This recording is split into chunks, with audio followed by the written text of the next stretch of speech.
Kita lanjut teman-teman, kali ini kita akan bahas episode tentang akhir hayat Syekh Siti Jenar. Mari kita bongkar.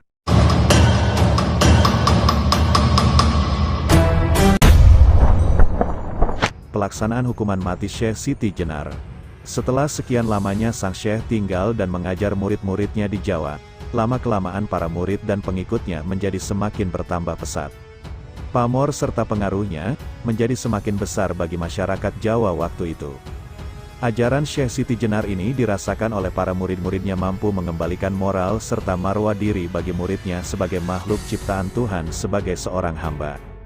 Maka dari itu ilmu-ilmu yang diajarkan oleh sang Syekh dipelajari secara tekun serta diamalkan langsung dalam kehidupan sehari-hari dengan praktek ibadah serta ritual sesuai yang diajarkan oleh sang Syekh. Kondisi ini awalnya berlangsung normal serta tidak ada yang aneh di mata para murid dan seluruh pengikut sang Syekh. Mereka semakin hanyut dan larut dalam suasana jiwa dan batin dalam keimanan pada Gusti Allah, di bawah bimbingan sang guru. Situasi ini tercium juga oleh pihak kerajaan Demak. Pihak istana mencium gelagat buruk dengan apa yang dilakukan oleh Syekh Siti Jenar dan para murid serta pengikutnya.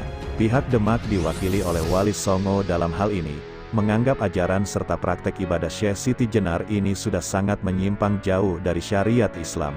Kalau ini dibiarkan maka akan sangat merusak akidah serta keimanan masyarakat dan umat, yang pada waktu itu masih sangat belia memeluk ajaran Islam tersebut. Lama melihat, mencermati dan memantau keadaan, pihak kerajaan Demak akhirnya berdiskusi untuk menentukan tindakan dan langkah apa yang harus diambil untuk mengantisipasi kondisi yang sudah semakin mengkhawatirkan dan membahayakan kehidupan beragama dan sekaligus kestabilan kerajaan Demak kala itu. Keberadaan Siti Jenar dengan ajarannya telah menggoncangkan wibawa Wali Songo dan kekuasaan Raden Fatah. Dalam pandangan Siti Jenar, manusia telah gagal memahami Tuhan, ajarannya, dan konsep hidup mati. Semua kesalahan itu, menurut Siti Jenar, merupakan akibat dari manusia yang menggunakan akal palsu untuk menafsirkan adanya Tuhan dan ajarannya, ajaran Syekh Siti Jenar. Tidak disetujui para Wali Songo lantaran Syekh Siti Jenar menganggap dirinya menyatu dengan Tuhan. Memang menurut literatur ajaran Syekh Siti Jenar sangat sulit dibuat kesimpulan apapun, lantaran belum pernah diketemukan ajaran tertulis yang membuktikan bahwa itu tulisan Syekh Siti Jenar. Kecuali menurut para penulis yang identik sebagai penyalin yang berakibat adanya berbagai versi yang berkembang di masyarakat.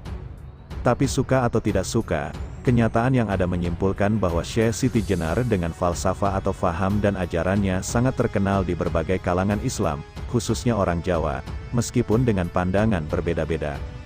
Pandangan Syekh Siti Jenar yang menganggap alam kehidupan manusia di dunia hanya sebagai kematian, atau setelah menemui ajal disebut sebagai kehidupan sejati, di mana dia adalah manusia dan sekaligus Tuhan, sangat menyimpang dari pendapat Wali Songo, Dalil, dan Hadith. Syekh Siti Jenar juga dianggap telah merusak ketentraman dan melanggar peraturan kerajaan Demak. Atas legitimasi dari Sultan Demak, diutuslah beberapa wali ke tempat Syekh Siti Jenar di suatu daerah. Ada yang mengatakan desa Krendasawa untuk menghukum mati Syekh Siti Jenar pada 1506 Masehi. Adapun ilmu suci dan abadi tentang Tuhan dan ajarannya, menurut Siti Jenar, tidak dapat dipahami dengan menggunakan panca indera, karena manusia masih kotor, najis, dan penuh dengan kepalsuan. Dalam pandangan Siti Jenar, hidup sesungguhnya adalah hidup sesudah kematian di dunia ini.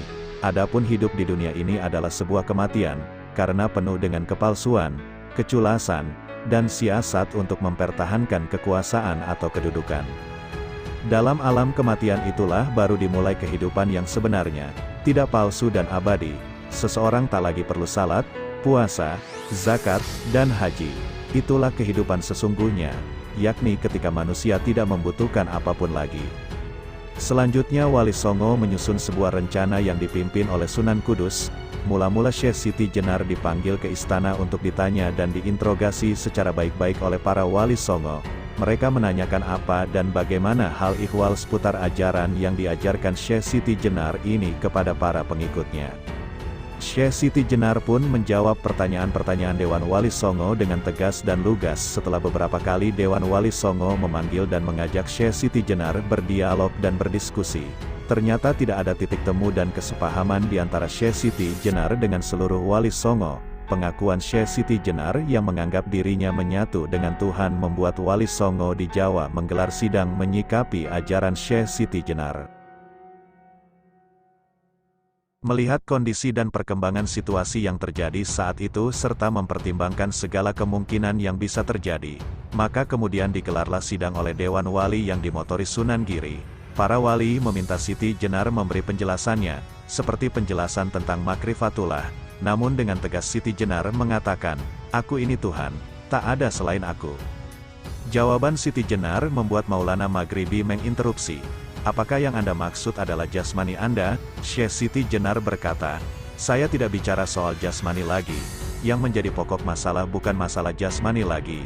Sidang pun diramaikan dengan adu argumentasi. Terakhir, Sunan Gunung Jati mengingatkan, "Jangan Anda ikuti pikiran tersebut. Kau bisa dihukum mati." Siti Jenar berdiri lalu berkata pada majelis, "Mana yang lain, jangan dikira ada duanya." Ia lalu meninggalkan majelis. Sidang para wali dilanjutkan tanpa Siti Jenar. Dalam sidang tersebut, 9 wali sepakat menjatuhkan hukuman mati bagi Syekh Siti Jenar. Syekh Siti Jenar saat itu pun menyetujui putusan tersebut dan meminta agar hukuman segera dilaksanakan. Saat itu, berdasarkan kesepakatan para wali, yang bertindak sebagai algojo adalah Sunan Kudus dengan keris Ki Kantanaga yang diberikan oleh Sunan Gunung Jati. Lalu hari yang ditentukan untuk eksekusi tiba. Eksekusi mati terhadap Syekh Siti Jenar berlangsung di halaman Masjid Agung Cirebon secara terbuka, sehingga semua masyarakat dapat menyaksikan eksekusi tersebut. Menurut cerita rakyat pula, sebelum eksekusi berlangsung, sempat ada kejadian mencengangkan. Yakni saat keris Ki Kantanaga dihujamkan ke tubuh Syekh Siti Jenar, terdengar suara keras seperti beradunya kedua besi yang sangat besar. Lalu para wali saling tersenyum sambil berkata, "Masa ada Allah seperti besi?" Syekh Siti Jenar kemudian menjawab, "Coba, tusuklah sekali lagi." Ketika tusukan kedua, Syekh Siti Jenar menghilang, tidak ada wujud jasadnya. Para wali berkata kembali, "Masa matinya Allah seperti itu?" Secepat kilat Syekh Siti Jenar menampakkan diri kembali, sambil berkata, "Coba tusuk sekali lagi." Ketika tusukan ketiga, Syekh Siti Jenar membujur tergolek di lantai masjid, dari lukanya keluar darah merah, dan para wali berkata kembali, "Masa matinya Allah seperti itu?" Pada saat itu Syekh Siti Jenar bangun, hidup kembali tanpa luka dan berkata, "Coba tusuk sekali lagi." Kemudian pada tusukan keempat, Syekh Siti Jenar rebah, mati, dan dari lukanya mengalir darah putih. Seketika itu, para wali berkata kembali, "Masa matinya seperti cacing?" Karena berkali-kali tusukan selalu mati, hidup, maka Syekh Siti Jenar berkata, "Lalu harus bagaimana mati saya menurut keinginan Anda?" Dan dijawab oleh seluruh wali, "Biasa, seperti orang tidur badannya lemas, begitulah mati bagi seorang insanul kamil." Sesudah itu, ditusuklah jasadnya dan wafatlah Syekh Siti Jenar seperti umumnya manusia. Jasadnya mengecil sebesar kuncup bunga melati dan baunya semerbak mewangi bau harumnya melati. Sebelum wafat, Syekh Siti Jenar sempat berpesan kepada para dewan wali atau wali songo bahwa kelak pada suatu zaman akan ada kebo bule mata kucing, orang bule, naik dari laut. Itulah menjadi tanda musibah kepada anak cucu masyarakat Indonesia. Ajaran Syekh Siti Jenar mempunyai efek khusus yang kita anggap sebagai insiden di antara pemuka-pemuka agama Islam pada abad ke-16 Masehi. Sebab ketika itu, lambat laun banyak orang-orang yang mengaji tasawuf atau hakiki mengikuti ajaran Syekh Siti Jenar. Misalnya, perihal ilmu bedanya antara kawula dan gusti dan tunggalnya kawula dan gusti. Apabila ditilik dari substansinya, secara historis, ajaran Siti Jenar pernah ada dan hidup dalam sejarah Islam, yakni sejak abad ke-11, tokohnya adalah Mansur Al-Halaj dengan ajaran Al-Hulul. Karena itulah Siti Jenar disebut juga sebagai Al-Halaj dari Jawa. Selain itu, kehadiran mereka merupakan kritik terhadap para ulama yang tidak kritis terhadap kekuasaan. Inilah yang membuat penguasa menjadi koruptor sekaligus penindas terhadap rakyat. Yang terjadi pada diri Siti Jenar dan pengikutnya hampir sama, yakni berdiri sebagai oposisi terhadap kekuasaan Raden Fatah yang didukung penuh oleh Wali Songo. Dalam pandangan Wali Songo, Siti Jenar telah mengajarkan ajaran sesat dan menyesatkan. Hal itu membuat stabilitas politik terganggu. kedudukan Raden Fatah pun akan terancam kalau Siti Jenar dan pengikutnya dibiarkan terus berkembang.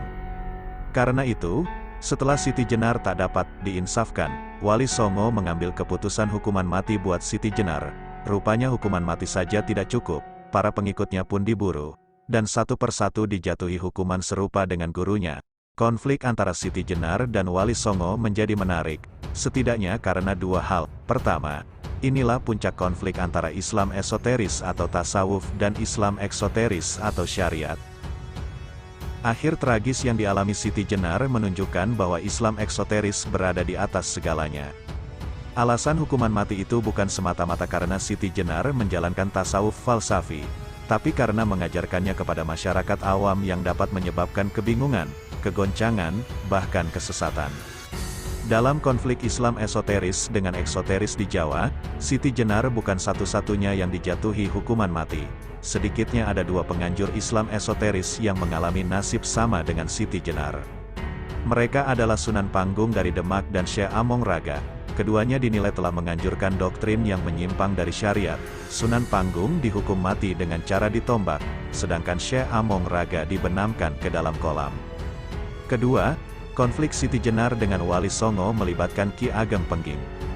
Keturunan Raja Majapahit yang terakhir Kertabumi Brawijaya, Ki Ageng Pengging adalah seorang murid setia Siti Jenar. Ia meninggalkan istana dan tidak bersedia tunduk kepada Raden Fatah. Ki Ageng Pengging ini mempunyai anak yang bernama Mas Karebet, yang kelak berganti nama menjadi Joko Tingkir.